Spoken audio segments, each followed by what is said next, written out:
Hello दोस्तों, एक बार फिर से माधव की ऑनलाइन क्लासेस में आपका स्वागत है। आज हम दुर्ग की जितनी भी बसें हैं उसके पूरा कवर करने वाले हैं। एक ही क्लास में सारे दुर्ग हम कंप्लीट करने वाले हैं।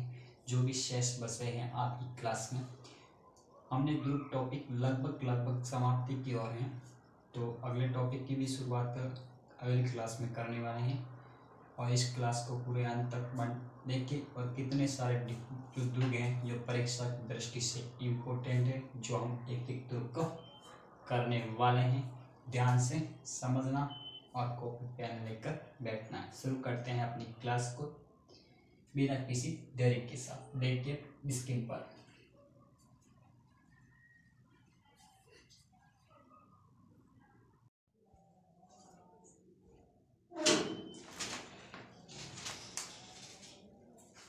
देखो, हमारा एक शाहबाजगढ़ का दुर्ग है, इसके बारे में बात करते हैं। शाहबाजगढ़ का दुर्ग कहाँ पर है? बारां में। पहली बात आपको प्रश्न बनेगा तो शाहबाजगढ़ दुर्ग कहाँ पर है? बारां में है। निर्माण पूछे स्वान शासक मुकुटमणि देव ने शाहबाद का किले का निर्माण करवाया। ये बात भी आपको याद रखना। इसके बाद पूछे कि किस पहाड़ी पर स्थित है, तो पहाड़ी है भामती पहाड़ी पर स्थित है। और इसका अन्य नाम बात करें तो सलीमाबाद। अन्य नाम पूछे तो आपको याद रखना है सलीमाबाद। शेरशाह सूरी ने अपने पुत्र सलीम के नाम पर इसका नाम सलीमाबाद रखा। यह तथ्य भी आपको याद रखना है। कौन सा तथ्य? कि शेरशाह सूरी ने अपने पुत्र सलीम के नाम पर क्या रखा? सलीमाबाद। इसके बाद में पूछे कि यहाँ पर तोप कौन सी है, तो तोप की बात आती है तो नवल बाण तोप है, वो शाहबाद के किले में रखी हुई। इसके बाद में आती है जामा मस्जिद। कौन सी मस्जिद आती? जामा मस्जिद। जामा मस्जिद की सबसे महत्वपूर्ण विशेषता क्या है कि वह राजस्थान की सबसे बड़ी मस्जिद है। राजस्थान की सबसे बड़ी मस्जिद कौन सी है? जामा मस्जिद। और जामा मस्जिद कहाँ पर स्थित है? शाहबाद के किले में स्थित। और शाहबाद का किला कहाँ है? बारां में। इस मस्जिद का निर्माण किसने करवाया था? तो औरंगजेब के जो फौजदार है उसके अफगान ने करवाया था।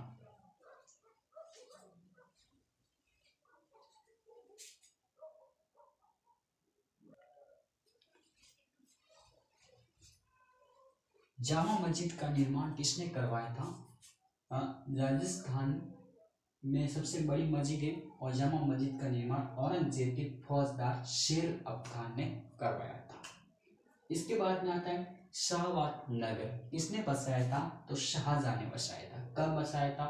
1642 ईस्वी में। ये बात भी आपको याद रखनी। इसके बाद में अगला किला आता है दोसा का किला। दोसा के किला का बात करें निर्माण की, निर्माण किसने करवाया?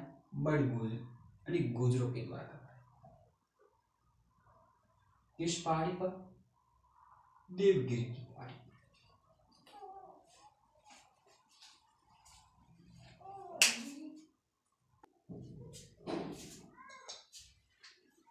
बात करें दोसा के किलों की, तो दोसा का किला गुजरों द्वारा निर्माण करवाया गया और ये कौन सी पहाड़ी पर है?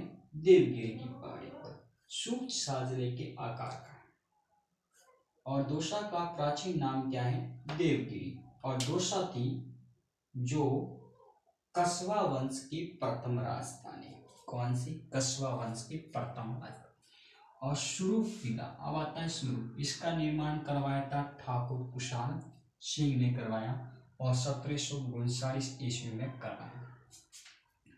किसके लिए प्रसिद्ध है? चांदी के गोला दागने के कारण।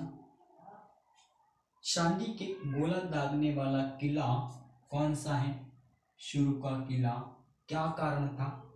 कारण की बात करें तो 1814 की बात है, जब बीकानेर के शासक सूरत सिंह ने शुरू के शासक शिव सिंह पर आक्रमण किया, तो शिव सिंह के पास गोला बारूद की कमी होने के कारण उन्होंने चांदी के गोले डाले आक्रमणकारी पर किसके गोले डाले? सांधी के। इसी प्रकार से ये सांधी के गोले दागने वाला दुर्ग कहलाता है। इसके बाद में आता है मंदिर। इस दुर्ग में कौन सा मंदिर है? गोपीनाथ का मंदिर है, जो कौन से दुर्ग में है? शुरू के दुर्ग में है। इसके बाद में आता है मंडराय का किला। ये कहाँ पर है?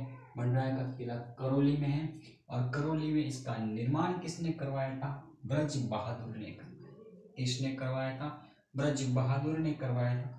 और उपनाम की बात करें तो इसे ग्वालियर दुर्ग की क्या कहते हैं? कुंजी। कई बार परीक्षा में पूछा जाता है ग्वालियर दुर्ग की कुंजी किस दुर्ग को कहा जाता है? तो मंडराय दुर्ग को कहा जाता है। यहाँ पर मस्जिद मर्दान साहब की मस्जिद है, वो भी आपको याद रखना है। इसके बाद में अगला दुर्ग किला आता है टीमनगढ़ का दुर्ग। ये भी कहाँ है? करौली में है। इसका निर्माण राजा त्रिभुवनपाल ने करवाया था 11वीं शताब्दी में। पहाड़ी की बात करें, त्रिभुवनगिरी पहाड़ी पर स्थित है और अन्य नाम त्रिभुवनगढ़ है और इस्लामाबाद। इसके प्रवेश द्वार दो हैं। एक प्रवेश द्वार तो जगनपौल कहलाती है और दूसरा प्रवेश द्वार है जो सूर्यपौल के नाम से जाना जाता है। और जलाशय इसमें सागर है। और सबसे इम्पोर्टेंट बात है वो है ननंद बोजाई का। ये बात आपको याद रखनी है।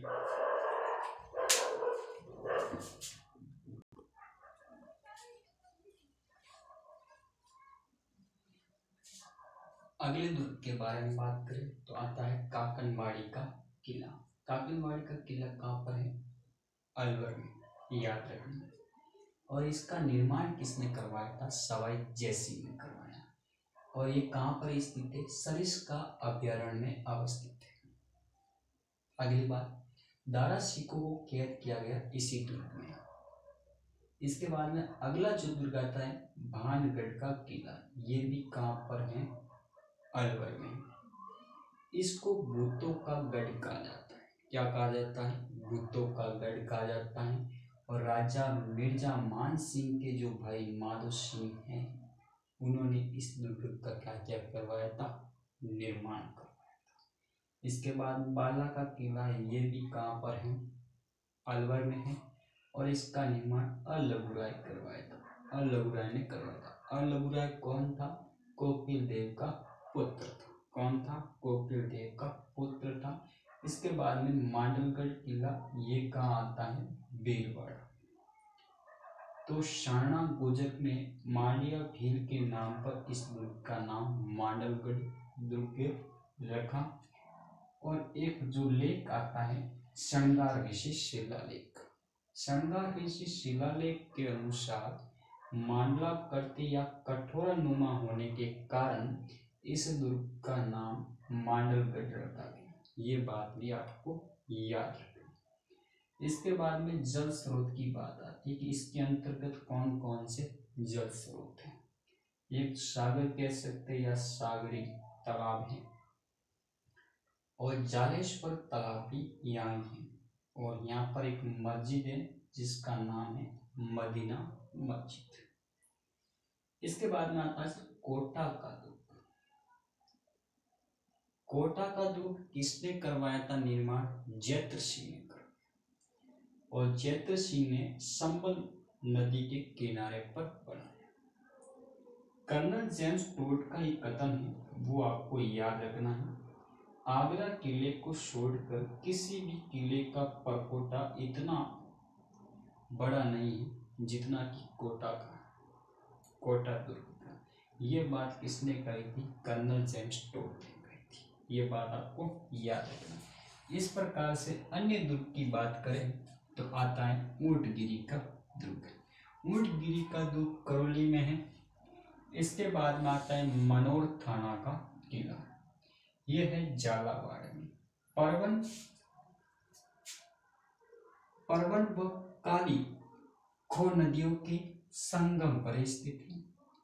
और ये जल दुर्ग की श्रेणी का किला है। ये बात भी आपको याद रखना है। इसके बाद में आता है नवलगढ़ का किला। ये जावरा पाटन झालावाड़ में स्थित है। इसको अधूरा किला कहा जाता है। और सा किला अधवन। इसकी नींव पृथ्वी सिंह ने रखी लेकिन निर्माण पूर्ण नहीं हुआ, इसलिए इसको अधूरा किला कहा जाता है। इसके बाद में आता है जैन दुर्ग। ये कहाँ है? सवाई माधोपुर में, और इसी दुर्ग को रणथंबोर दुर्ग की कुंजी कहा जाता है। इसको जैन दुर्ग को। इसके बाद में आता है खंडार। खंडार किला भी सवाई माधोपुर में है, और इसमें एक तोप रखी गई जिसका नाम है शारदा तोप। कौन सी तोप? शारदा तोप। इसके बाद में आता है डीग का किला, और डीग का किला कहाँ होगा? डीग जिले में। इसका निर्माण बदन सिंह ने 1730 में करवाया था, और यहाँ पर 12 बुर्ज हैं, जिसमें लक्का बुर्ज है वो क्या है? प्रसिद्ध है। ये बात आपको याद रखनी। इसके बाद में आता है फतेहपुर दुर्ग। ये कहाँ पर है? सीकर में, और यहाँ पर तेलिन का महल है। किसका महल है? तेलिन का महल। पूछे तो फतेहपुर दुर्ग के अंतर्गत आएगा। फतेहपुर पूछे कहाँ पर है? सीकर में। तो ये हो गया आपका दुर्ग से संबंधित पूरा टॉपिक। हमने एक एक दुर्ग के बारे में विस्तार से चर्चा की, जो आपकी परीक्षा की दृष्टि से सबसे इम्पोर्टेंट दुर्ग थे, जिसमें हमने पूरे पढ़ लिया। ठीक है, तो अगली क्लास में हम नेक्स्ट टॉपिक नए क्लास की बात करेंगे। तो आप पूरे दुर्ग, जितना भी बड़ा ग्रुप का टॉपिक था, उसके सारे नोट्स बनाइए और रिवीजन कीजिए बार बार, और अच्छे से कंटेंट बनाइए, याद कीजिए, और हमारी क्लास को लाइक, शेयर और सब्सक्राइब जरूर करें। धन्यवाद।